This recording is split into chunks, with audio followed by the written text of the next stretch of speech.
to this edition of the Urban Debate. One of the biggest conversation points across the world remains to be the new COVID variant, Omicron.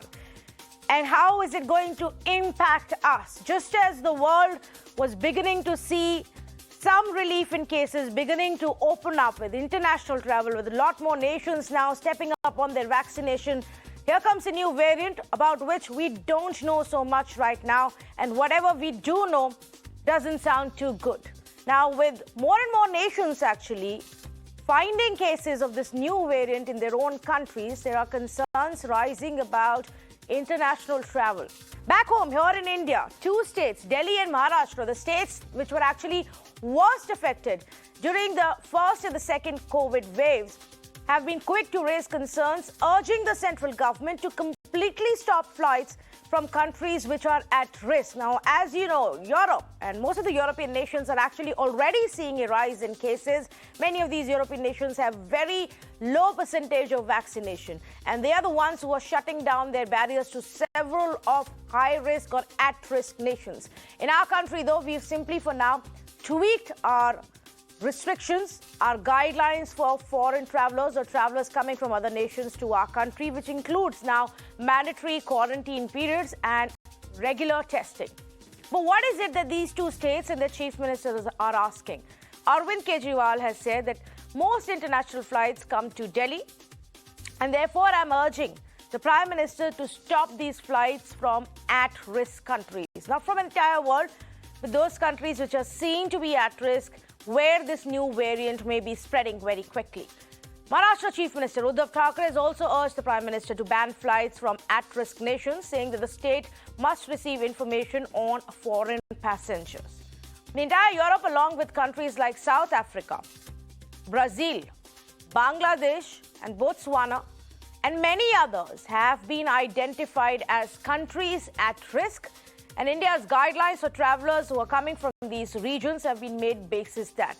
Many states in India have already stepped up the measures to prevent any entrance of Omicron, and if it does, for faster detection and surveillance. But let's talk about these two states, because this is where we've constantly seen high number of cases. Delhi and Maharashtra are the two key leading states here. And what is it that they're doing in anticipation? For example, in Delhi, they've already decided to increase COVID beds again, up to 63,000. They are importing about 6,000 oxygen cylinders from China. In Maharashtra, quarantine for travelers from South Africa has been made mandatory. Samples of travelers will then be sent for genome sequencing and testing. In Gujarat, also, mandatory RT-PCR tests for passengers from at-risk countries. In Uttar Pradesh, tracing passengers from at-risk countries is something that they have announced. Quarantine facility has been set up for foreign travelers. And so each state is actually coming out with additional sets of rules in terms of surveillance, quarantine and tracking. The big question and the big debate, not just in our country, but worldwide, is it time to shut down your international borders and barriers? Is it time to again crack down and put a curb on the amount of travel? Or is that a knee-jerk reaction, considering we don't know enough? And how many countries will you actually put on this at-risk list? We know some of the nations today, but in the global era where people travel so much from one country to the other, from one continent to the other, is it really possible to protect ourselves from just banning a few countries? I say good evening to Niranjan Shetty, spokesperson for BJP, Preeti Sharma Menon, National Executive Member of the Aam Aadmi Party, Krishna Hegde, leader of the Shiv Sena, Dr. Rakesh Mishra, former director for CCMB, Dr. Sarman Singh, senior virologist, also joining me this evening. In fact, let me first start off with Dr. Sarman Singh. Dr. Singh, it's a big debate, not just in our country, but does banning flights only from a handful of nations help us at this point? Yeah, thank you very much for inviting me. I think this is a prudent point, and this needs to be discussed in in the government offices. That I think always the history, if you see, all major epidemics, they happen through the travel, and therefore it becomes pertinent that we should think seriously I am sure that government must be thinking, but as a scientist, I can say that the travel restrictions are the best method to restrict the transmission from one country to another country. And therefore, I am of the personal view. I am saying that I think this is the time that we should restrict and we should quarantine. We should be strictly following these international guidelines, as many other European countries and even in USA and other countries they have been doing. I think India should not wait for the epidemic to reach India and then we work on that. So, Dr. Singh, there are various ways we can do that. Right now, for example, we've already come out with regulations to say you will have to be in a quarantine. There'll be a day test the minute you land. There'll be another test after 7 days and subsequent follow-ups. Is that a good way to go about it? Or do you believe, like many say, that we just need to completely shut down flights from certain countries? Should there be a ban from flights which are coming from the South African region, for example, which is the one that's first flagged off this new variant? I think I need not to criticize any set of the officials or any government machinery. Yeah. But we all Indians, we know that even if the guidelines are there are escape mechanisms. There are some influential people. They will not follow or they will escape or evade the systems in place. And sometimes technical issues are also there. And therefore, I strongly believe, again, I am saying as a personal opinion, as a virologist, that we should not allow any flight. Doesn't matter what guidelines we have, these guidelines are most often, they are flouted. Okay, so you're saying most often these guidelines get flouted, which is why we need to think seriously about other measures. Let me now bring in the two representatives who come from states that have raised this demand. And Krishna Hegde, first to you. We've already put in place, the civic body here in Mumbai has also put in place a very strict set of guidelines. But is it fair to really shut down all flights from these regions? Who's to know that from the nations you're allowing the flights, somebody with this variant won't come in? Firstly, I must say that Mumbai is not a simple city. Mumbai has got a huge population of around 1.35 crores. Over that, it is handling around 91,904 flyers just on 21st October 2021, which is during the pandemic. And Mumbai has the capacity to carry around 1,000, over 1,000 flight operations in a day. We all know that prevention is better than cure, and a stitch in time saves 9. And therefore, I think, like doctor said, it is very, very important that initial restrictions are there. As we are aware that the Omicron is having a sequence and genome testing, and let us first know what kind of variant this is, so we are geared up. The important thing, we know that RT-PCR test and RAT test, the Omicron is caught by both these tests, and therefore we can take up precautions. But as we are aware that because of the huge population in Maharashtra or in Mumbai, we need to ramp up our facilities, medical facilities. We have to ramp up the COVID centers. We have to get in fresh medical stock. As we know that COVID has, you get treated by around 32 kinds of medicine. And we should not get caught unawares. And therefore, our Honorable Chief Minister, Shri Uddhavji Thackeray, last time also got the COVID-19 variants, and again the variant of Delta. And now again, during this Omicron variant, we are taking all precautions. Also, I must say that our Health Minister, Rajesh Topeji, and our Municipal Commissioner, Iqbal Singh Chahal, they have released, SOPs which need to be followed. Today in Mumbai, we see that a lot of citizens are putting their guard down, they are putting their mask down, they are roaming around freely. But yesterday's SOPs by the Mumbai Municipal Commissioner, where you have to be masked, you have to have double vaccination to move around in public transport, whether it is the autos, the rickshaws or the taxis, or even to enter malls and theaters. I think it is a very welcome step. We want to save lives and we don't want to lose lives. And I must tell you that all these restrictions are not only for Mumbai or for Maharashtra or for India.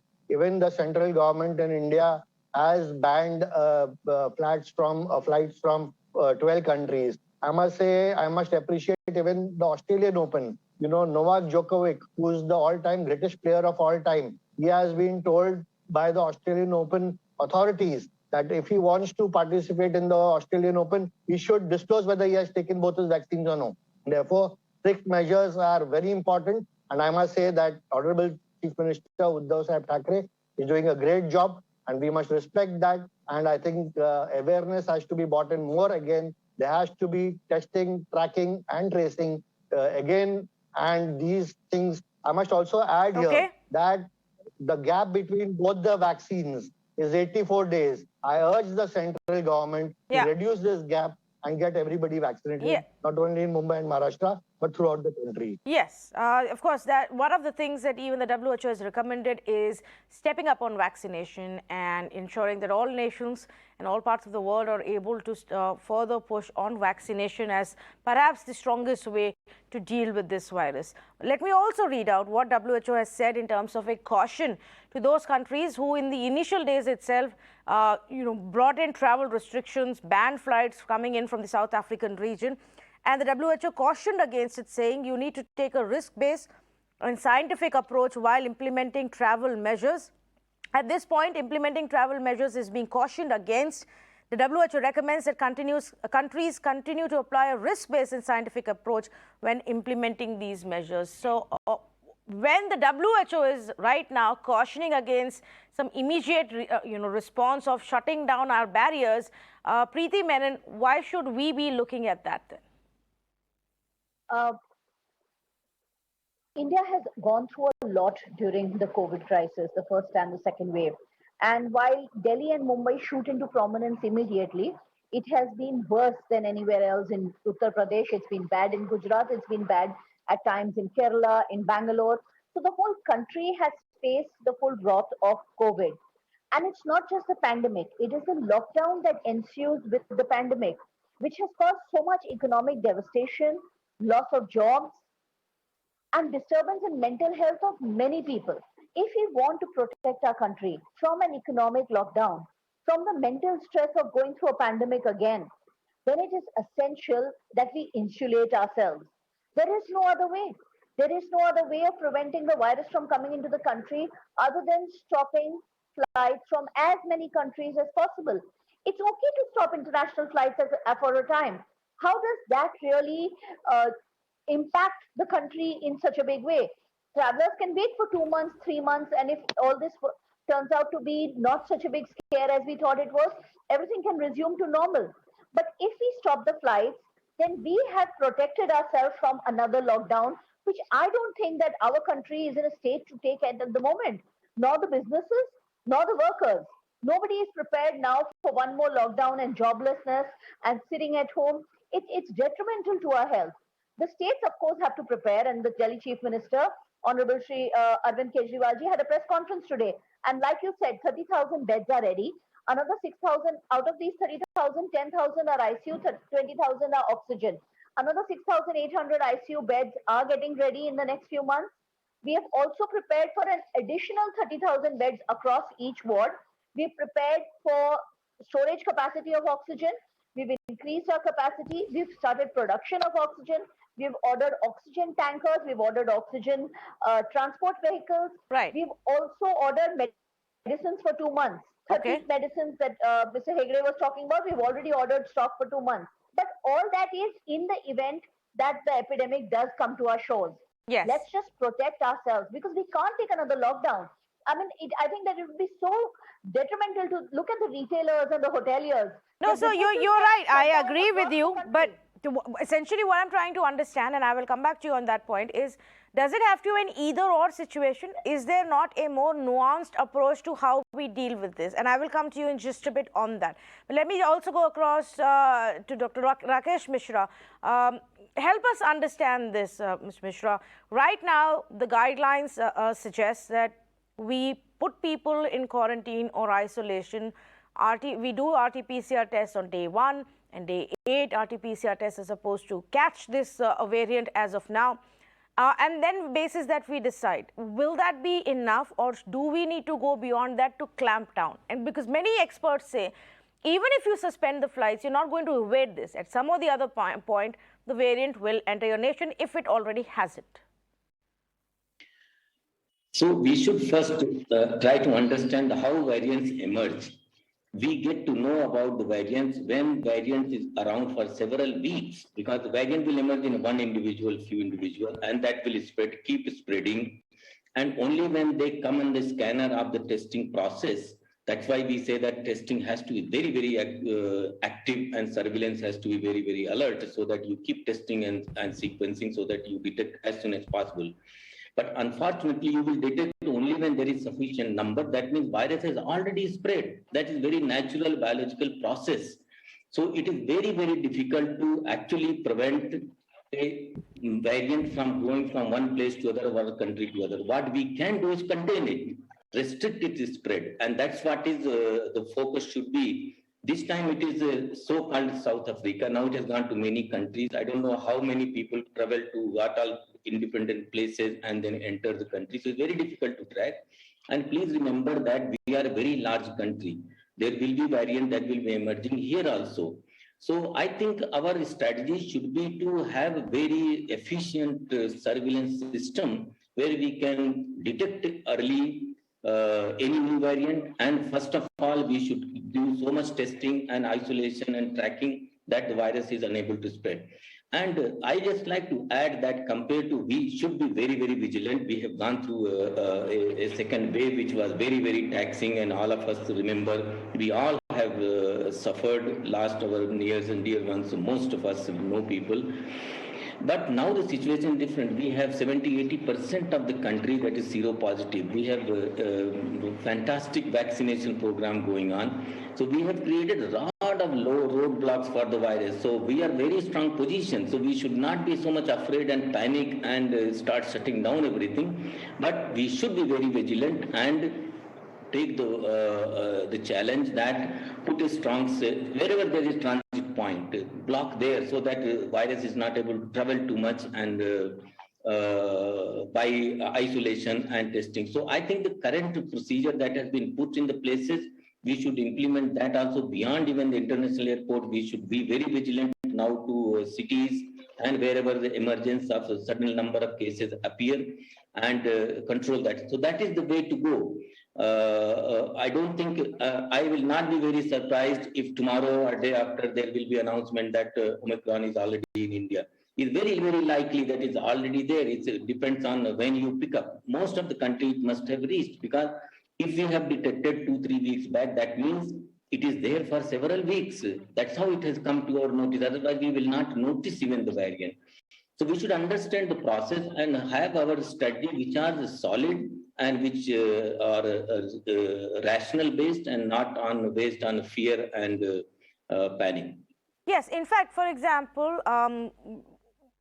when it came to the Delta variant, now we know that the variant was actually in our country at least from October. We only, had details available for it from March onwards, which is when we shared it with the world. Now, of course, from then to now, our genome sequencing and surveillance capabilities have improved a lot more. But it's the same, right? By the time you find out that it's gotten to a certain scale and evolved to a point, it's probably already moved to a lot of parts of the country. We don't even know. Is there any evidence to suggest, for example, Dr. Mishra, that this variant actually evolved in South Africa and not anywhere else? Very difficult to say. So unless we, and this will be really hard to find out what was the actual origin. Maybe somebody came from somewhere else and we found in South Africa because they were very nice to do the testing and come transparent and report immediately. Places, some countries don't report. So it's very difficult to say from where it came. We will figure out much later when more and more genome sequencing from different countries will come. But at the moment, let's take it as a face value that it has emerged in South Africa.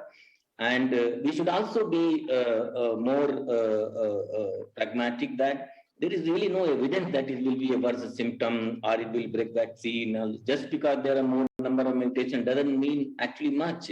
We have to wait and watch how this is behaving. Already indications are that symptoms are milder than Delta. So I think we don't have to panic that there's some big disaster has come, but this is certainly a wake-up call. In a way, it is good because we were becoming very relaxed. People had stopped even taking second dose of vaccine. That's very bad. That is not good for the whole society, not only for the individual. So we must take care of things, which is to take our dose of vaccine if you have not taken, and wear the mask, and we are in good position to take care of any variant that comes. Okay, important point that you've made and cannot emphasize it enough. People need to continue with their focus on wearing a mask. You don't let your mask down. And if it's time to get your vaccine shot, if you've gotten the first one, please go ahead and get your second one the minute you're eligible for it. That's the only way we can actually deal with this virus. It will continue to evolve otherwise.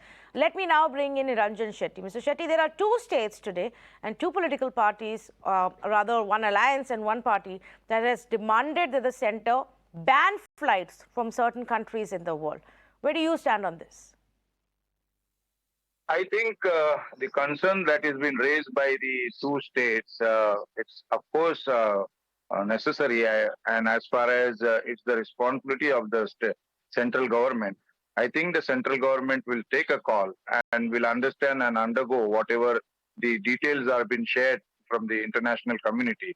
Once that everything is been there in place, I think all that decision will be taken. Okay, so here is what you're saying, that the decision will be taken once we have the information. But the information is already available. Several other countries have already taken the decision. In fact, on the day, around the time that the news about this variant came out and publicly was shared by South Africa and WHO, we were actually looking at opening up our international travel setup. And the government has already decided that they're going to relook at it. But what they've done is come up with a special set of guidelines, Mr. Shetty. So the question to you is, are guidelines of quarantine the way to go forward, or complete ban on travel, which also means that many of our own people may get stuck abroad? I think at this juncture, the availability of such things, see, nobody has actually found out anything which can arrest such kind of virus. Now, there are so many types of viruses that is coming. Now it is Omicron from South Africa. And apart from that, all the states has to be ready with all the formalities that they need to be done. And we all know that whenever we travel through the airlines, all necessary steps needs to be taken. Having said that, my only suggestion over here is, let the center understand take the feedback, and of course some proper care and proper guidelines will be issued, irrespective of what has been issued in the past, that may be revived. Okay, let me bring in Mr. Krishna Hegde on this and see if he wants to respond to what is being said. So I agree with Mr. Shetty. But I must say that there is no need to panic. But as we say, that precaution is very important. If a person is traveling from abroad, I'm sure that the airport where he is boarding the flight is also asking him for a RT-PCR test or a COVID negative certificate. When he boards the flight, I think before he boards the flight, the airport the boarding airport should also do RT-PCR test like how we are doing here. When we come back, when the passenger lands up in India or Mumbai, I think there is another third COVID test which is in due for him. And if we test a person 3 times in the space where he's landing up at the boarding airport till the arrival airport, I think we are taking care of a lot of problems. However, as said, Dr. Mishra also said, no one is panicking, but we have to keep our guard on top. We have to see that all precautions are put into place. We don't want a mishap or a problem like last time. We also have, right now, we are also seeing that we have kept all the malls, the shops, the establishment, the restaurants, and everything is open. Even the schools were to reopen from tomorrow, but I think they are reopening now from 15 December after studying the progress of this variant of Omicron COVID variant. And I must say that, like I said earlier, stitch in time saves nine. We have to be prepared for everything. We have to be prepared for the worst. And I think the Maharashtra government is doing a good job under the leadership of Shri Uddhavji Thackeray and the health minister. And I must say that people, I must persuade and I request the people again and again not to let their guard down, wear a mask, wear a double mask, and see that you wash your hands, sanitize your hands, and take all the necessary precautions to stop spreading the virus to your own family and to society. All right. So here is my other question, and I want to take this to our experts before I go back to Preeti Menon on this conversation, and that is the amount of surveillance and testing that we need to do.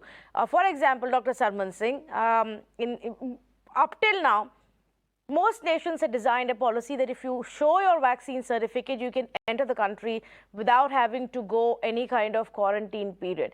But in the light of this new variant, is a quarantine period mandatory irrespective of your vaccine status? Yeah, I think so. As far as the guidelines are concerned, yes, it is true.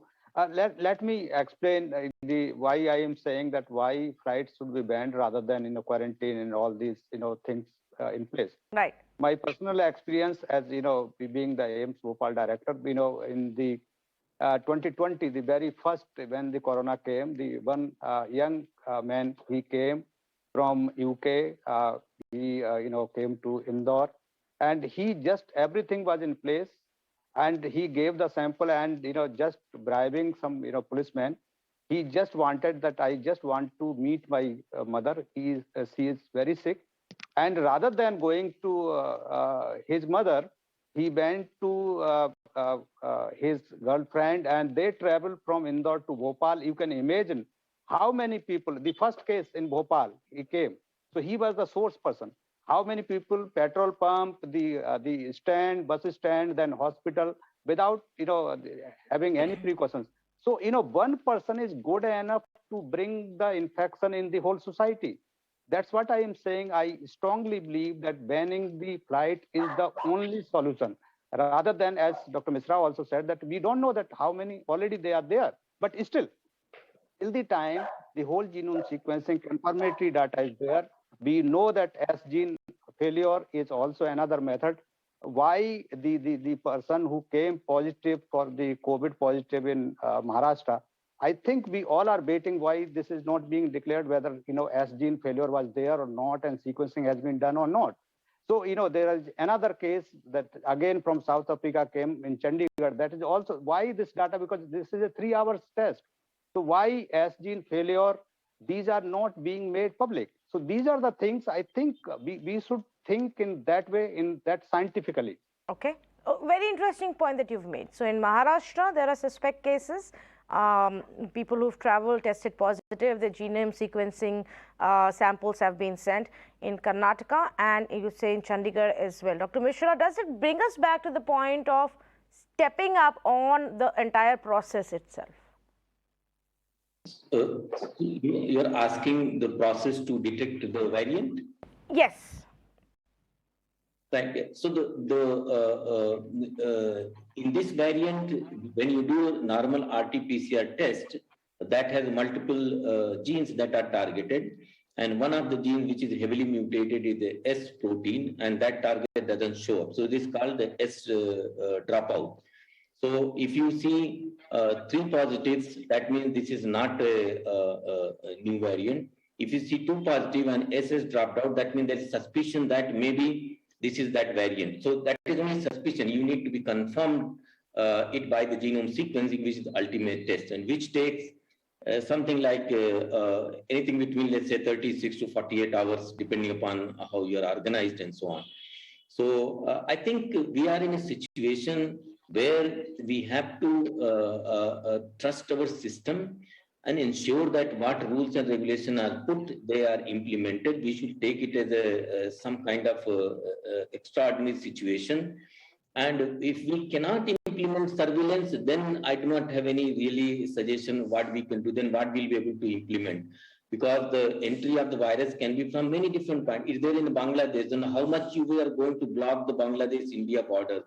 is I'm not sure. And many places, I don't know, Nepal or other places, we will not even know who is getting virus or not.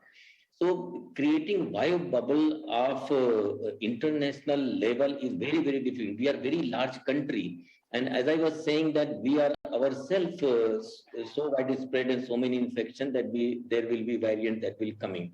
So I am more in favor of taking this as a wake-up call and stepping up our methods of controlling this virus using our strong points. Our strong point is that very high seropositivity, very good vaccine rate. Why don't we step up further vaccination, convince people that don't stay in closed space, don't go in crowded places, avoid those things for some months, wear the mask. That should be considered being really uncivil if somebody doesn't wear mask in public places. If we do those things and we implement surveillance effectively, we can tackle this virus. Today it is something that is originating in South Africa. Tomorrow we will have different kind of situation. A variant will emerge from Nagpur, or a variant will emerge from any city, any northeast, wherever. Variants have no designated address to emerge. So we should have, for handling the pandemic, we should have a very strong national policy, which is robust, science-based, and which, of course, then we have all to contribute to implement. If officials can be bribed and this can happen, then of course that is very serious matter. And it is a fact, as Dr. Singh mentioned, the Delta emerged in India through UK. And it was very obvious that it didn't emerge from anywhere. It was from Delhi airport or maybe somewhere, and didn't emerge from South. Although there were passengers coming and we were in Hyderabad, for instance, detecting and putting people in quarantine.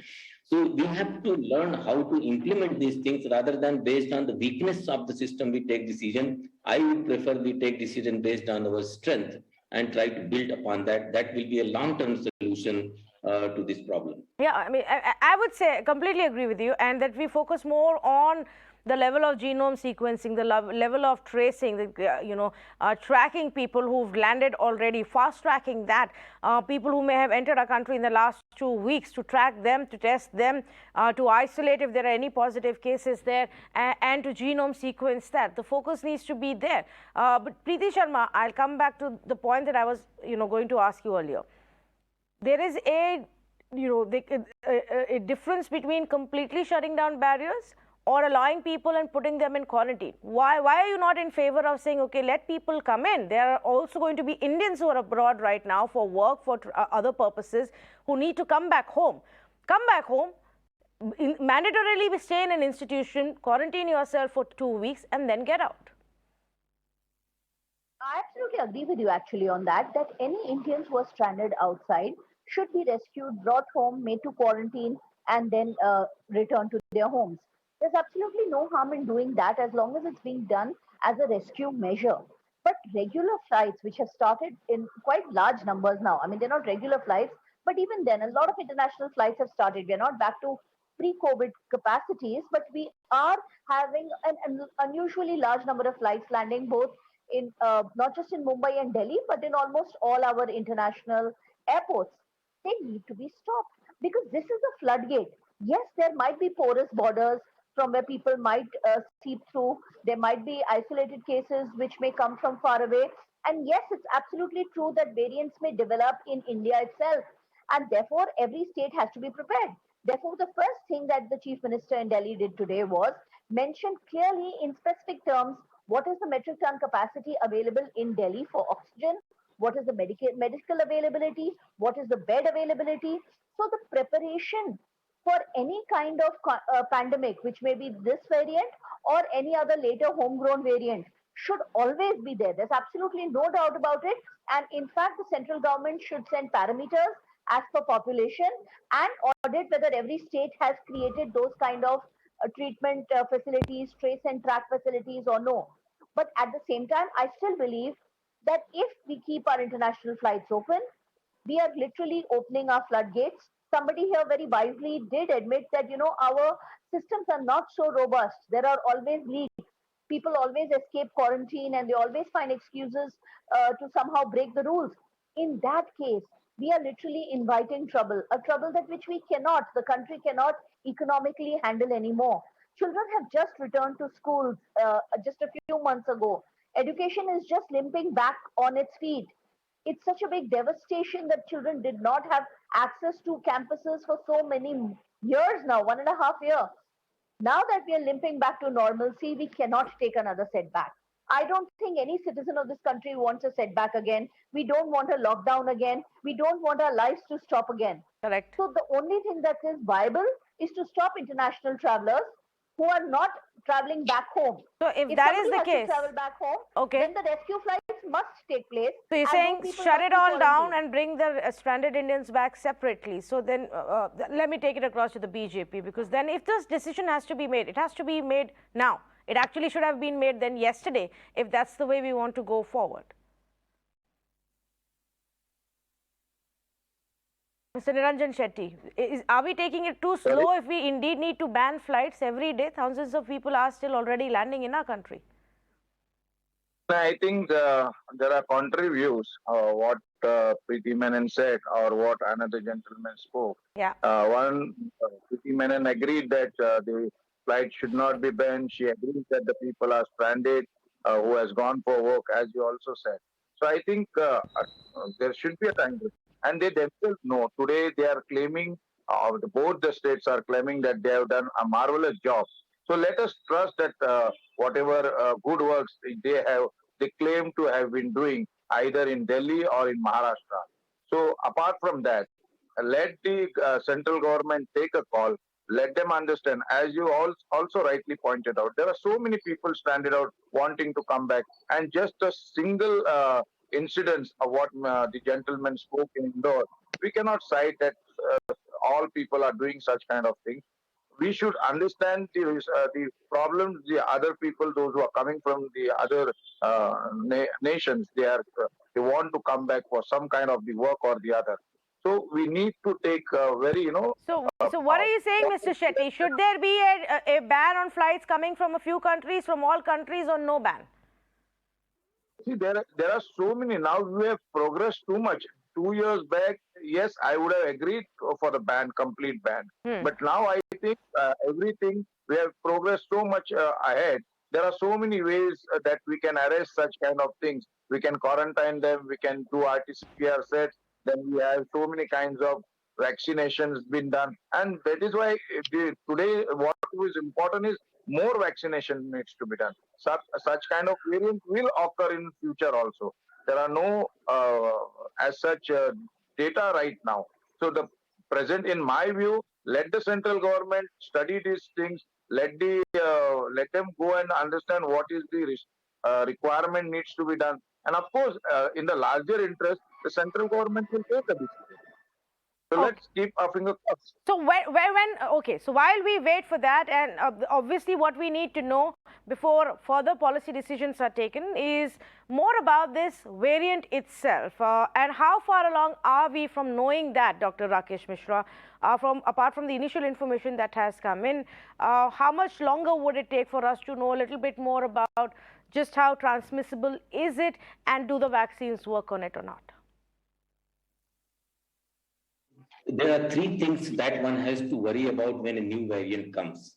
So first is the transmissibility, and that WHO has recognized that it's probably efficiently transmitted. So that's why it has been considered as a variant of concern.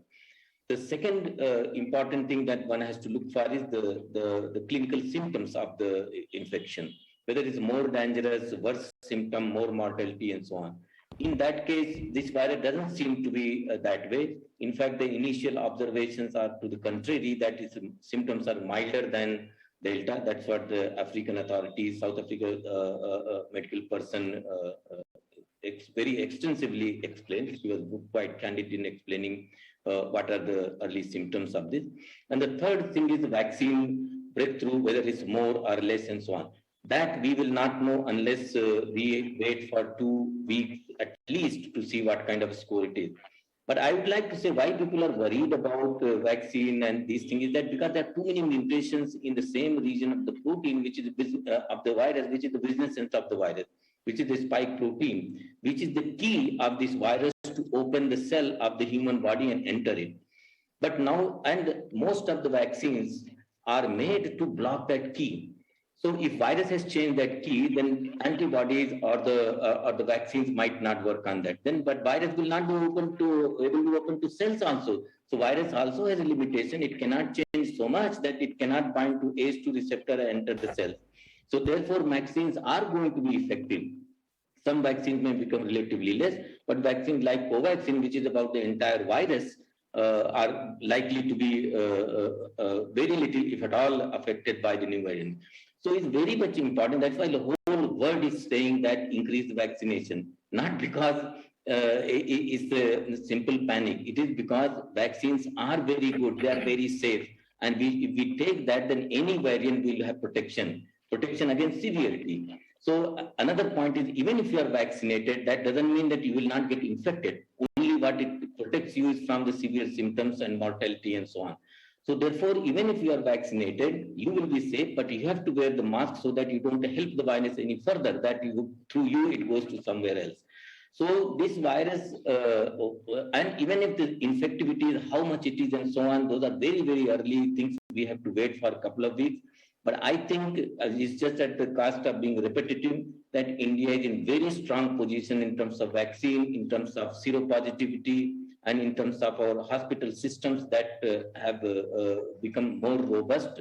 I mean, we have paid the price of the second wave, but we are much better position right now. So I don't think we should panic. We should take strong policy decisions of monitoring whether it is Omicron or whether it is any new future variant that will emerge sooner or later is certain. That's the nature of this virus, and we have to be prepared for that. So we should take it as a wake-up call and take policy decisions which protect us in the long term to come out of this pandemic, rather than taking small decisions of banning a flight from one country or other. As I said, the virus doesn't recognize boundaries, and it may already be there in many more countries than what we know of. It's just that it's a matter of time how soon you find out from there. Yeah. So I think... Yeah, no, you're absolutely right. I think the fact that we don't know to what extent it is already in our country, it is a matter of time that it would spread across the world, just like Delta became the most dominant variant across the world for the longest time. Perhaps if this is more transmissible, it will become that, beating Delta as it is right now in the South African region. Completely out of time. Thank you to all of the panelists for joining me on this conversation. And there are divided views, as you heard, even between the experts, the scientific experts, and of course between the politicians on what should be the way forward. There's perhaps, as we have seen, for many of the things related to pandemic, no easy answer to even this question. Many of the European nations have moved quickly to shut down their barriers for a few select nations. But I don't know if the policymakers there also realized that the variant may have already spread across the world. It's just that we were not looking for it, and now we are. So will that selective banning really help? What does the government decide to do? We will have to wait and watch. For now, there are mandatory quarantine and testing rules that the government needs to ensure are implemented properly. The one-odd incident of people running away and escaping or gaming the system or fooling the system is not okay. That's where implementation actually becomes key. And that's what all policies are about, good implementation. Thank you for joining us on this conversation.